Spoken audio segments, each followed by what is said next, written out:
பிரதமர் மோடி தலைமையிலான நிதி ஆயோக் கூட்டத்தில் முதலமைச்சர் மு.க.ஸ்டாலின் பங்கேற்றிருக்கிறார். பிரதமர் தலைமையிலான நிதி ஆயோக் கூட்டம் தற்போது தொடங்கி இருக்கிறது. கூடுதல் விவரங்களோடு இணைகிறார் செய்தியாளர் ராஜேஷ். வணக்கம் ராஜேஷ், விவரங்கள்.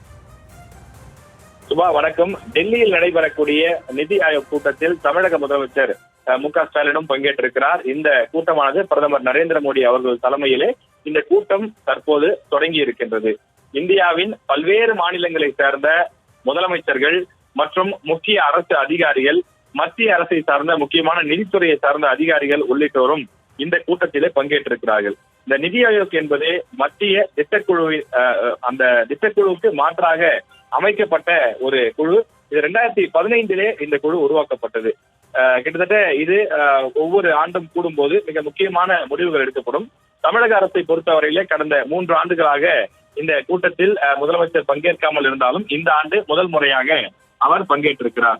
நடப்பு நிதி ஆண்டுக்கான அந்த நிதி ஆயோக் கூட்டம் தலைநகர் டெல்லியிலே நடைபெறக்கூடிய நிலையில பல்வேறு முதலமைச்சர்களும் இன்றைய தினம் அதில் கலந்து கொண்டிருக்கிறார்கள். தமிழக அரசுக்கு பல்வேறு கோரிக்கைகள் இருக்கிறது. பல்வேறு விஷயங்களுக்கான நிதி இன்னும் மத்திய அரசு விடுவிக்காமல் இருக்கிறது.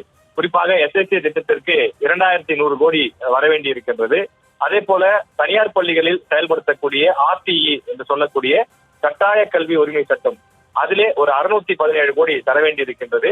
இது தவிர மெட்ரோ ரயில் உள்ளிட்ட பல்வேறு தமிழ்நாட்டினுடைய வளர்ச்சி பணிகளுக்கான நிதிகளை கோர வேண்டிய தேவைகள் இருக்கிறது. எனவே அது குறித்தெல்லாம் தமிழக முதலமைச்சர் மு.க.ஸ்டாலின் அவர்கள் இன்றைய தினம் பிரதமர் நரேந்திர மோடியை சந்தித்து கோரிக்கை மனுவை கொடுப்பார் என்றும் தெரிய வருகின்றது. தமிழக முதலமைச்சரும் பிரதமர் நரேந்திர மோடியும் சந்திக்கக்கூடிய இந்த நிகழ்வு என்பதும் முக்கியத்துவம் வாய்ந்த ஒன்றாக பார்க்கப்படுகிறது.